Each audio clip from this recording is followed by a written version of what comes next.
오늘 본문 말씀은 9절까지 우리 말씀을 보셔야 되는데 9절 한 절을 더 보겠습니다. 9절입니다. 같이 읽습니다. 화평하게 하는 자는 복이 있나니 그들이 하나님의 아들이라 일컬음을 받을 것이며. 아멘. 얼마 전에 한 젊은 목회자를 식사를 대접할 기회가 있어서 만난 식사를 준비를 하고 같이 식사를 하는데 식사를 하다 말고 자꾸 눈물을 뚝뚝 흘려요. 왜 그러냐면 너무 힘들었던 거죠.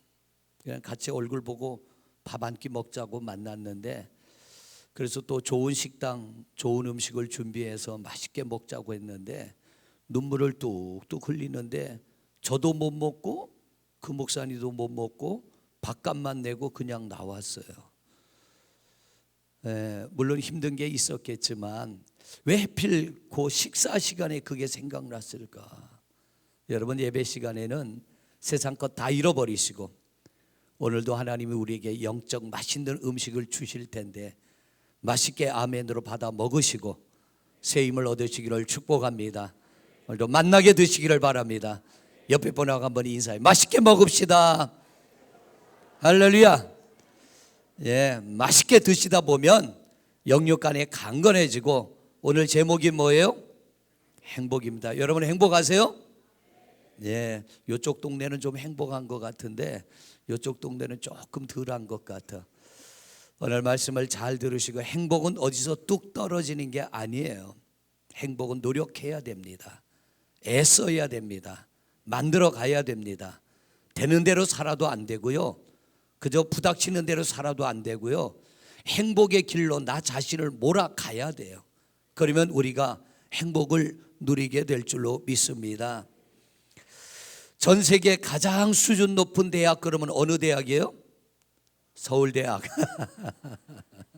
서울대학보다 훨씬 높은 대학이 있습니다. 미국에 있어요. 어느 대학이요? 하버드. 이쪽이 확실히 수준이 높아요. 오늘 보니까 하버드 대학. 거기에서 연구를 했어요. 75년 동안 750명을 대상으로 연구를 시작했습니다. 연구의 주제가 뭐냐면 행복입니다. 어떻게 하면 사람들이 행복할까? 그 750명 속에는 자신이 행복하다라고 행복을 느끼며 사는 사람이 있는가 하면 나는 불행하다고 느끼며 사는 사람이 있고 나는 이것도 저것도 아니다라고 그런 느낌을 가지고 사는 사람들이 있는데 하여튼 그런 사람들 750명을 75년 동안 그의 사는 삶의 습관과 환경과 종교 생활과 성격과 이 모든 것들을 집요하게 75년 동안을 연구를 했습니다. 그런데 행복의 가장 핵심 포인트가 뭔가? 그들이 연구한 결과 나는 행복합니다라고 고백하는 사람들의 공통점이 뭐냐면 관계가 잘 형성되어 있다는 거예요. 그 관계는 뭐냐면 가장 가까운 사람들, 늘 마주치는 가족들 또는 직장 동료들, 우리로 말한다면 성도들, 내가 늘 가까이 만나는 사람들과 관계를 잘 맺는 사람들 중에는 불행한 사람이 없다는 거예요.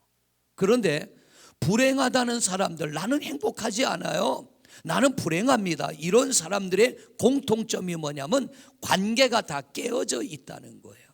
가족 간의 관계도 깨어져 있고 부부 간의 관계도 깨어져 있고 부모 자식의 관계도 깨어져 있고 친구도 별로 없고 가까운 이웃도 별로 없고 고민거리가 있어도 터놓고 얘기할 사람도 없고 기쁜 일이 있어도 함께 기쁨을 나눌 사람도 없고 슬픈 일을 당해도 슬픔을 같이 나눌 사람도 없고 어디 좋은 데가 있어도 같이 갈 만한 사람이 없고 좋은 음식이 있어도 같이 나눠 먹을 만한 사람이 없는 관계가 깨어진 사람들은 전부 불행하다는 거예요.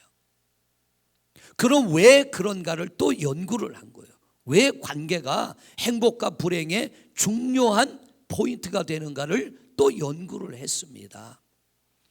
오늘은 대학 강의는 아니고요, 우리가 은혜를 받는 시간인데 결국 저는 그 하버드 대학에서 75년 동안이면 어마어마한 시간과 어마어마한 인력과 많은 물질을 투자를 해서 그들이 내어놓은 결론인데 무시할 수가 없는 거예요. 무시할 수가 없는 건데, 아무리 돈이 많아도요, 아무리 세상에서 내가 출세를 해도요, 관계가 깨어진 사람은 행복과는 멀어진다는 거예요.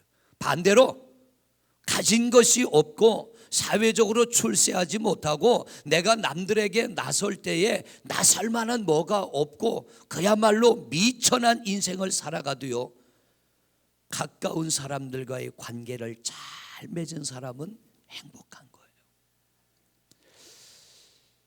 죄송합니다. 제가 이제 내일부터 좀 한 주간 쉬기로 했어요. 휴가를 해서 좀 한 주간 쉬는데, 피서철이 이번 주가 절정이더라고요. 이번 주에 피서가 다 끝나는 거예요. 숙소를 알아보니까 숙소가 없어요. 가서 쉴 만한 데가 없어. 웬만한 데는 2배를 줘야 돼. 2배를 줘도 이미 예약이 다 끝났어요. 미리 휴가 갈 준비를 했더라면 한 달 전쯤, 몇 주 전쯤 해서 어디를 갈까 뭘 할까 해서 숙소도 미리 좀 잡아놓고 할 텐데 전혀 그런 계획이 없다가 갑자기 금요일 날 그래 한 주간 좀 쉬자 이 마음이 들어와 가지고 쉬기로 결정하고 숙소를 알아보는데 숙소가 없는 거예요. 그래서 어제 부랴부랴 여기저기 알아보니까, 강릉에 제가 아는 분이 있어서 알아보니까 그분이 여기를 한번 알아보라고 그랬더니 거기도 숙소가 수십 개가 되는데 방이 딱 하나가 남더라고요. 딱 하나가 남는데 방값이 하나 남는 거니까 좀 비싸요. 근데 뭐라 그러냐면 강릉 사람 이름으로 주문하면 20% 할인이 된대. 그래서 제가 아는 분이 있어서 주민번호 가르쳐 달라고 그러고 주소 가르쳐 달라고 그러고 휴대폰 번호 가르쳐 달라고 그러고 인터넷으로다가 신청을 했는데 20% 다운이 안 되는 거예요. 그래서 왜 안 되냐고 그랬더니 강릉 사람이 직접 와서 해야 된대요. 그렇다고 그거 예약하려고 갔다 올 수도 없고, 방법은 뭐예요?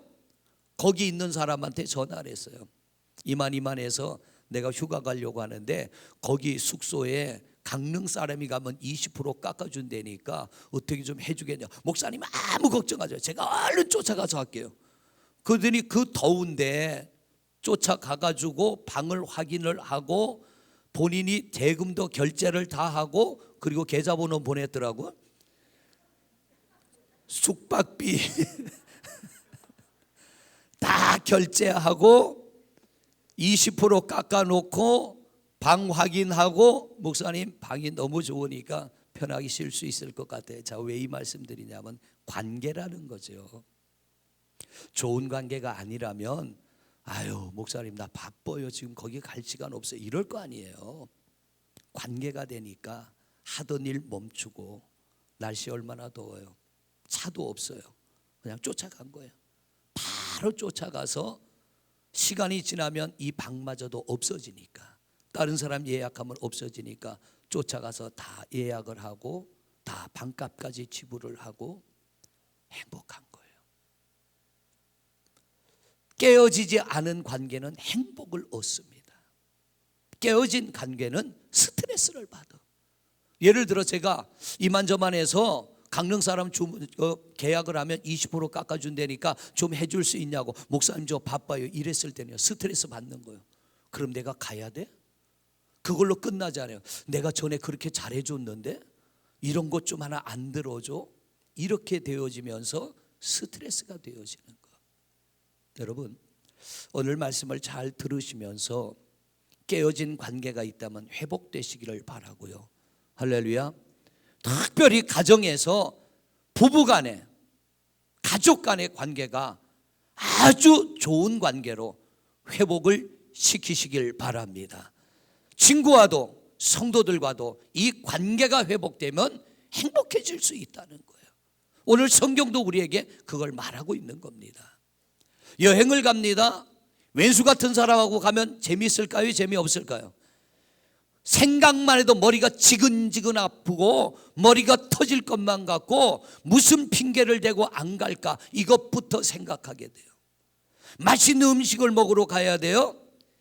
사랑하는 사람과 간다면 어느 식당으로 갈까, 뭘 먹을까 막 고민하면서 제일 좋은 것들로 준비를 합니다. 그런데 왼수 같은 사람하고 간다면 어떤 핑계를 대고 빠질까?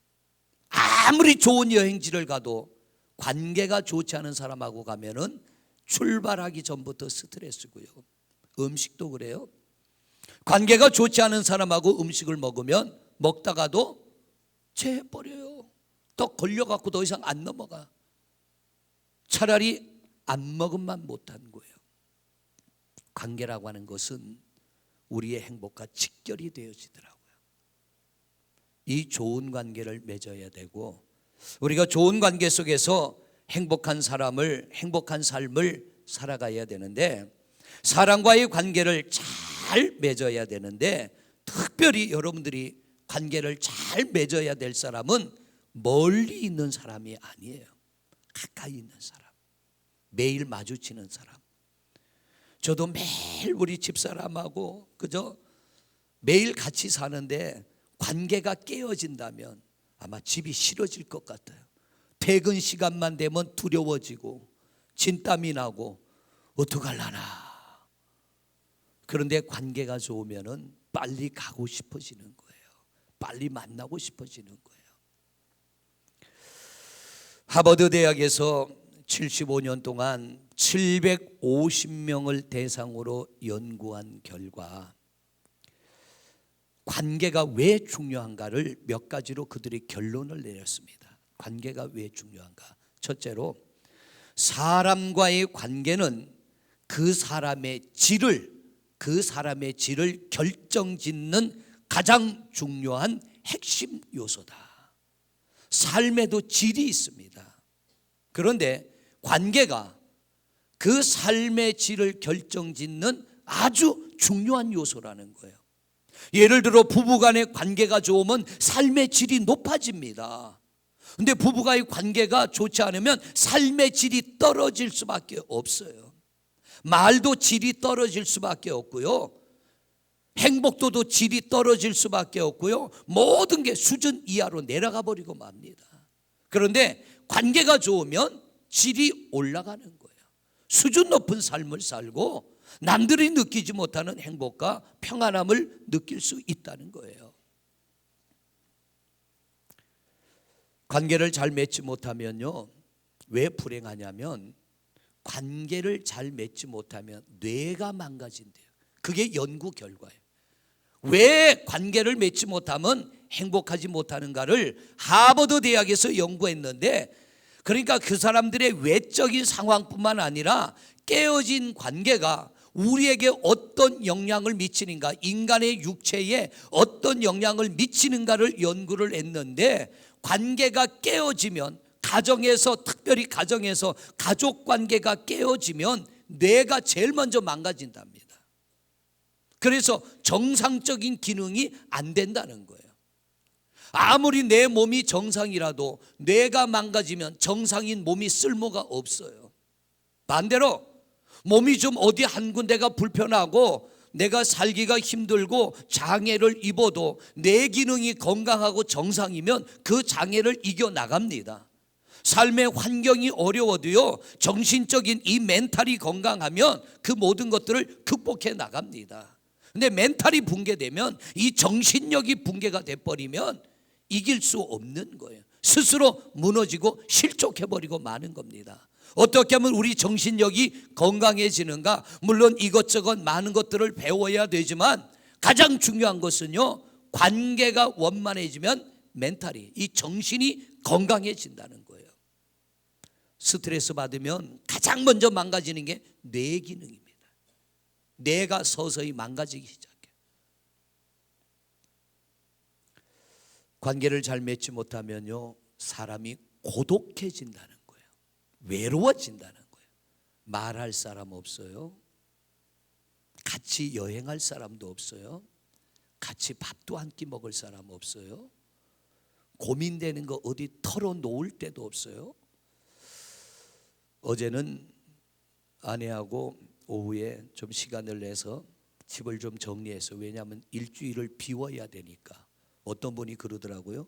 제발 휴가 맞거들랑 인천을 떠나라고.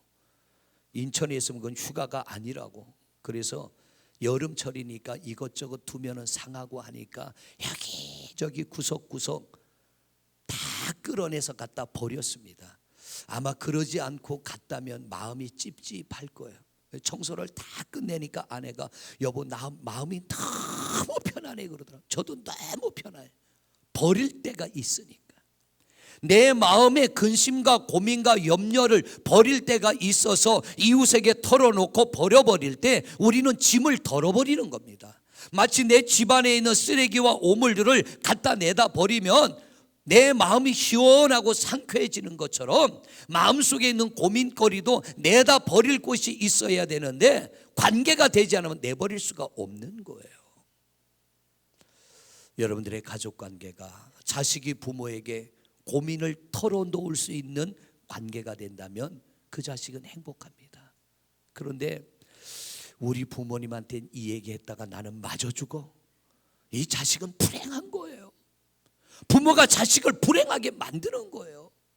지금 자식이 뭔가 큰 고민거리가 있는데 부모님이 얼마든지 나를 도와주면 내 이 고민거리를 해결할 수 있는데 부모님과의 관계가 깨어지면 말도 꺼낼 수 없습니다. 얼마나 힘들겠어요.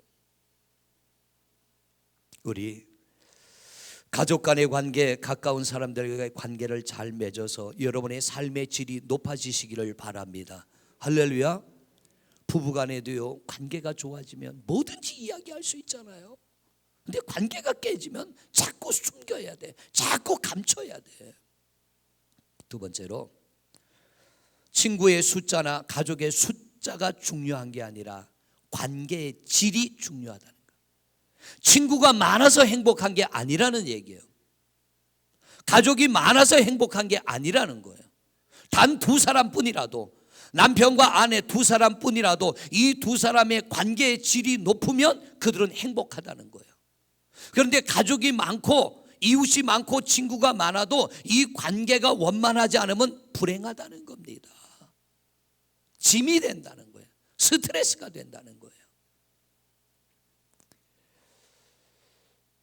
많은 친구를 둔 사람이 행복한 게 아니라 수준 높은 관계를 맺는 사람이 행복하다는 거예요. 여러분들의 부부관계가 수준 높은 관계가 되시기를 바랍니다. 이웃 간에도 수준 높은 관계가 되시기를 바랍니다. 선교회도 그런 거예요. 서로 좀 근심되고 고민되는 거 있으면 털어놓고 이야기하고 기도할 건 같이 기도하고 그런다면 선교회와의 관계, 성도와의 관계가 훨씬 행복해질 겁니다. 그런데 그게 되지 않으면 질이 떨어지는 관계가 되어지는 것이고 거기에는 행복이 없어진다는 거예요. 숫자보다는 관계를 중요시하는 여러분 되시기를 바랍니다. 세 번째로 좋은 관계는 뇌를 보호한다는 거예요. 좋은 관계는 이 뇌가 쇠퇴하고 나이를 먹으면 몸의 기능이 쇠퇴를 하는데 가장 먼저 쇠퇴하는 게 뇌랍니다. 저도요 전도사 때는 전교인 전화번호 다 외웠어요. 지금은 애들 거도 헷갈려. 어떨 때는 제 번호도 헷갈려요. 벌써 그러면 안 되는데 스트레스를 많이 받는 사람일수록 관계가 깨어진 관계 속에 살아가는 사람일수록 뇌 기능이 빨리 망가져 버린다는 거예요. 그런데 좋은 관계를 맺으면 뇌가 건강해지는 거예요. 동영상 하나 볼까요? 네, 동영상 하나 봅니다. 제니퍼라고 하는 미국에서 태어난 아이예요. 태어날 때부터 장애입니다. 사고로 두 다리를 잃은 게 아니라 저 아이는 요 하체, 허벅지 한 뼘 남겨놓고 이 밑으로 없이 태어났어요. 부모가 버렸어요. 이런 아이를 내가 키울 수 없다고 부모가 버렸는데 새로운 부모를 만났습니다. 양부모. 지극정성으로 돌봤어요. 부모한테 받지 못한 사랑을 내가 낳지 않은 내 자식처럼 양부모가 정성껏 사랑으로 돌봤습니다. 버려진 아이와 관계가 형성이 됐어요. 이 아이는 어느 누구보다 자기를 길러준 이분들을 친부모처럼 믿고 따르기 시작했고요. 이 아이가 자라나면서 꿈이 뭐냐면 체조 선수가 되겠다. 여러분 이 밑으로 다리가 없는데 말이 됩니까? 말이 안 되는 거예요.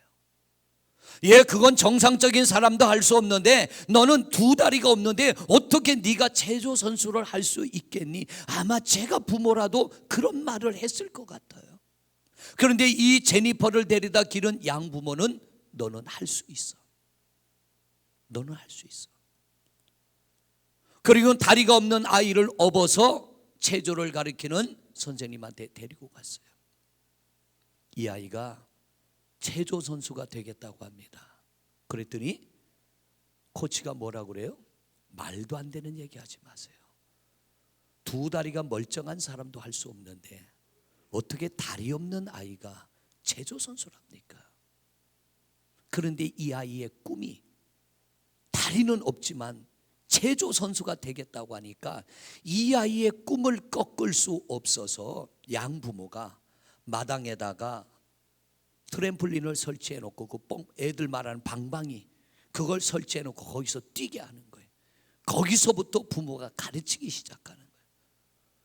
장애를 극복하는 법을 가르치고요, 세상을 이기는 방법을 가르친 거예요. 그리고 다시 체조를 가르치는 코치한테 데려갔을 때 이 아이가 얼마나 노력했는지를 보여줄 때 이 코치가 감동을 받고 제니퍼를 가르치기 시작했어요. 그래서 이 아이가, 여러분 그 몸에 한번 생각해 보세요. 제가 이 동영상을 보면서요, 이 밑으로 다리가 없는 그 몸에 몸을 가리는 옷도 아니고 체조 선수니까 몸에 쫙 달라붙는 옷을 입고, 그것도 여자아이가 많은 사람 앞에 나가서 체조를 한다는 게 말이 안 되는 거예요. 그 수치와 그 부끄러움을 어떻게 이겨냅니까? 자기의 장애된 몸을 다 보여줘야 되는데, 근데 그 아이가 스스로 장애를 극복할 수 있는 강한 멘탈, 정신력을 심어준 게 누구냐면 양부모와의 관계예요. 너는 할 수 있어. 제니퍼, 너는 할 수 있어. 결국 이 아이가 미국 전국 학생 체조 대회에서 4등을 했답니다. 놀라운 거 아니에요? 방 한 구석에서 다리 없는 이 아이는 평생 장애아로 살아가야 되는데 어떻게 방문을 열고 나와서 두 다리가 없는 사람이 덤블링 선수를 하겠으며 어떻게 많은 사람들의 시선을 이겨낼 수 있냐 말이에요. 그 정신력, 그 강한 힘이 어디서 옵니까? 관계 속에서 맺어진 이 뇌의 건강함, 이 뇌의 건강함이 이 제니퍼의 장애를 극복하게 한 거예요. 관계는 불편함과 고통과 괴로움을 이기게 합니다. 우리가 살다 보면 부부간에도 문제가 있어요. 자식에게도 문제가 있어요. 관계가 형성이 되면 그 관계, 형성된 관계 속에서 강한 정신력이 생겨나게 되고, 강한 정신력은 어떤 것도 이겨나간다는 거예요. 절망할 수밖에 없고 낙심할 수밖에 없고 포기할 수밖에 없는 상황 속에서 이 한 여자아이가 새로운 인생을 살아가게 된 건 부모님과의 관계라는 걸 이 영상이 우리에게 보여주는 겁니다. 반대로요, 얼마든지 행복하고 멋진 인생을 살아갈 수 있는데 깨어진 관계를 회복하지 못해서 스스로 불행의 구덩이로 빠져드는 사람들이 얼마나 많습니까?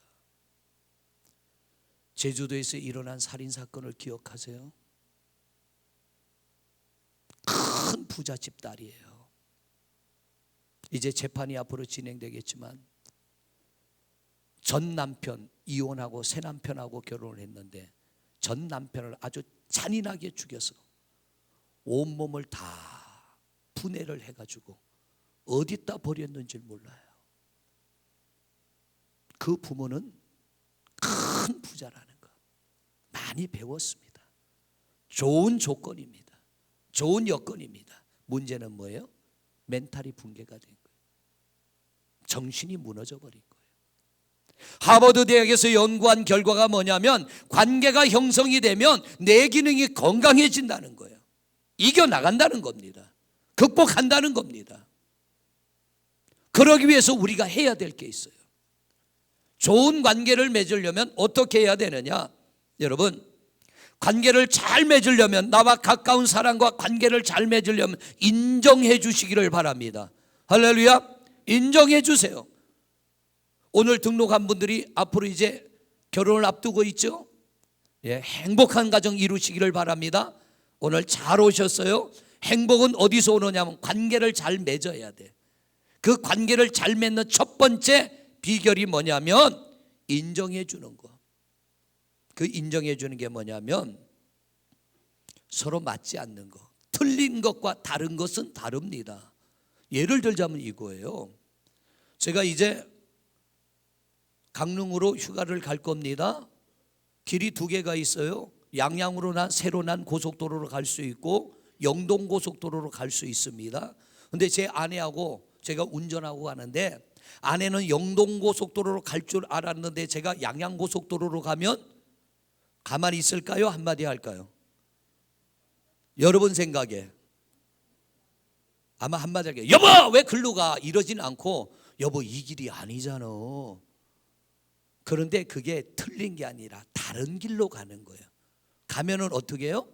목적지로 가는 거예요. 틀린 건 뭐냐? 강로로 가야 될 사람이 서해안으로 가면 이건 문제가 심각한 거예요. 이건 그냥 두면 안 돼. 이건 막아야지. 그게 틀린 거란 얘기예요. 다른 것과 틀린 것을 구별하지 못하면 관계는 깨져요.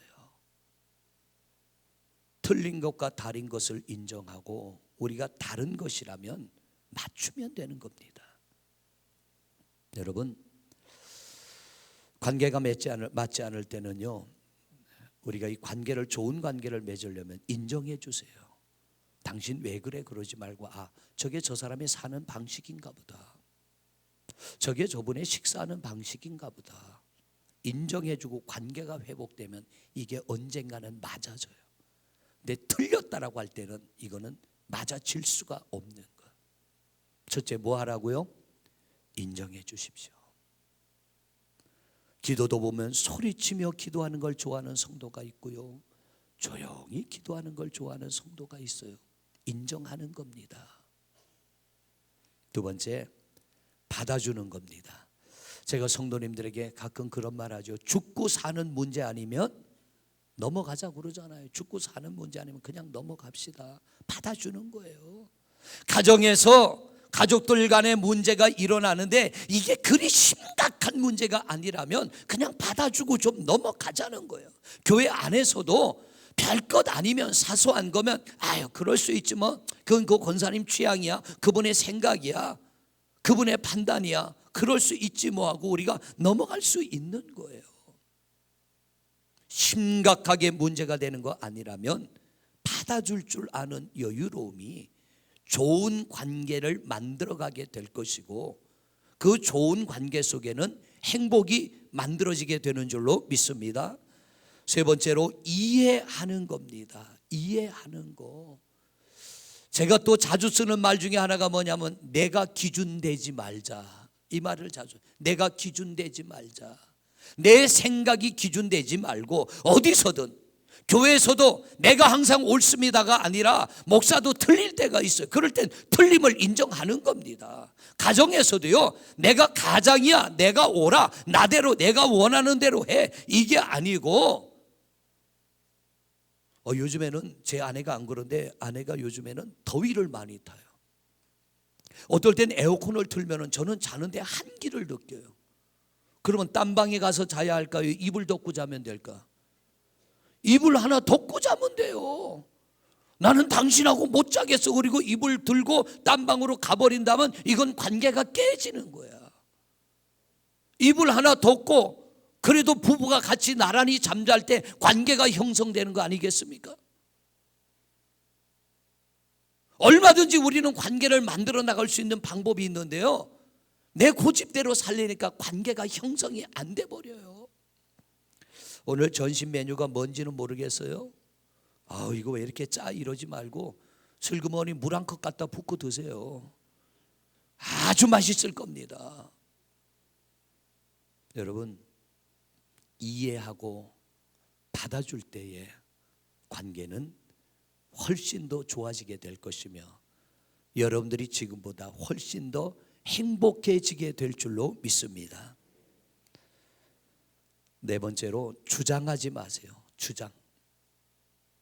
지시하지 말고, 명령하지 말고, 주장하지 말고, 되도록이면 맞춰주는 겁니다. 되도록이면 그가 원하는 방향대로 악한 길, 죄된 길, 못된 길, 망하는 길, 하나님의 뜻을 거르치는 길이 아니라면 믿고 따라주는 거예요. 아멘해 주는 거예요. 관계가 형성이 됩니다. 근데 아무리 좋은 걸 가르쳐도요, 듣지 않으면 입만 아픈 거예요. 말할 필요가 없는. 이게 뭐냐면 관계가 깨지는 거예요. 관계가 무너져 버리는 거예요. 그런데 성도 여러분, 이런 것을 인정해주고 받아주고 이해하고 주장하지 않고 좋은 관계를 맺으려고 하는데 이게 잘 안 돼. 그럴 때 우리가 하는 게 뭐냐면 하나님을 찾는 겁니다. 하나님 앞에 엎드리는 겁니다. 하나님 앞에 기도하는 겁니다. 하나님의 도우심을 구하는 겁니다. 오늘 9절 말씀 다시 봉독해 보세요. 9절 말씀 같이 읽습니다. 시작. 화평하게 하는 자는 복이 있나니. 누가 복이 있어요? 평화를 만들어가는 사람에게 하나님이 그 자리에 행복을 주신다는 거예요. 여러분의 가정을 평화롭게 만들어갈 때 그 평화는 여러분이 누리게 될 줄로 믿습니다.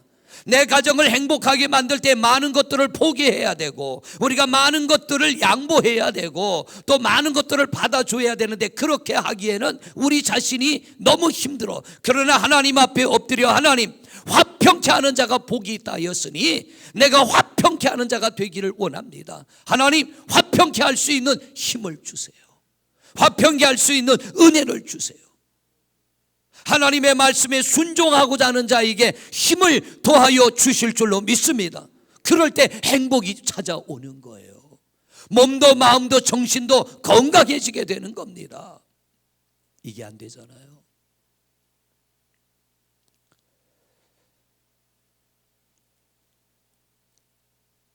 마음이 청결해야 되고 또 우리는 화평해야 되는데 그렇지 못할 때가 너무 많아요.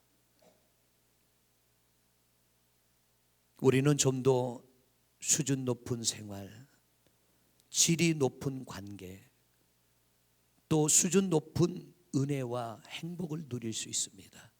여러분 모두가 얼마든지 누구나 다. 그러나 아무나는 아니요. 노력하는 사람. 성경을 보세요. 하나님이 야곱에게 내가 너와 함께하여 너와 약속한 복을 이루기까지는 내가 너를 떠나지 아니하리라. 그래서 야곱이 가만히 있을 때 하나님이 그 복을 주셨나요? 하란 땅에 가서 외삼촌으로부터 20년 동안 종처럼 살아갈 때 사람 대접받지 못하고 천대받고 내가 애쓴 만큼의 품값을 받지 않아도 야곱은 변함없이 정직하게 진실하게 자기의 주어진 역할을 잘 감당할 때 하나님이 그 모습 보시고 야곱에게 복을 주신 줄로 믿습니다. 은혜도 마찬가지요. 하나님의 축복도 마찬가지예요. 가만히 앉아서는 아무것도 이루어지지 않습니다. 하나님은 결코 공짜가 없습니다. 울더라도 씨를 뿌리는 성도에게 기쁨으로 거두는 은혜를 주실 줄로 믿습니다. 저도 여기까지 오면서 많이 울었어요. 30년 전 목회 시작해서 하루하루 넘어갈 때, 한 해 한 해 넘어갈 때에 참 많은 눈물을 흘렸습니다. 그런데 하나님이 결코 이대로 버려두지 아니하실 거야. 그 믿음을 가지고 울더라도 씨를 뿌릴 때에 행복을 주신 거예요. 평안을 주신 거예요. 제가 좀 더 애썼더라면 하나님은 더 나은 은혜를 주셨을 거예요. 오늘 말씀을 마치려고 합니다. 날씨가 덥다 보니까 불쾌지수 올라가고요. 아무것도 아닌 일에 소리도 지르게 되고 아무것도 아닌 것에 마음 상하고 아무것도 아닌 것에 서로를 불편하게 할 수 있어요. 우리는 흐름 따라 살지 말고요. 하나님의 말씀을 부여잡고 살아가시기를 바랍니다. 오늘 이 성전 문을 딱 나서는 순간 여러분은 이 대예배실 문을 열고 나서는 순간 더위를 직면하게 될 것입니다. 현관에 한 발을 딱 들여놓는 순간 견딜 수 없는 무더위가 여러분을 향하여 확 밀려오면서 어우씨, 현관에도 에어컨 하나 좀 놓지, 아마 이 마음이 여러분에게 들 수도 있을 거예요. 그럴 때 오늘 말씀을 기억하세요. 내가 관계를 깨뜨리지 말자.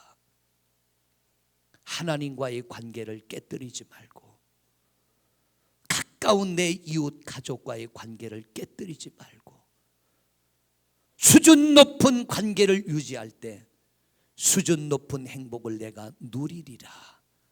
그 믿음을 가지고 인내하시기를 바랍니다. 지하 식당에 가면 뜨거운 음식이 나올 겁니다. 날도 더운데 시원한 냉국 주지, 뭐 또 뜨거운 거야 이러지 말고 감사함으로 드실 때에 여러분 내가 건강해질 것이고 드시는 순간순간 행복을 느끼게 될 줄로 믿습니다. 성도 여러분, 우리 좋은 관계 속에 행복한 가정, 행복한 인생을 누리는 성도들이 되시기를 주님의 이름으로 축원을 드립니다. 잠시 한 목소리로 기도하겠습니다.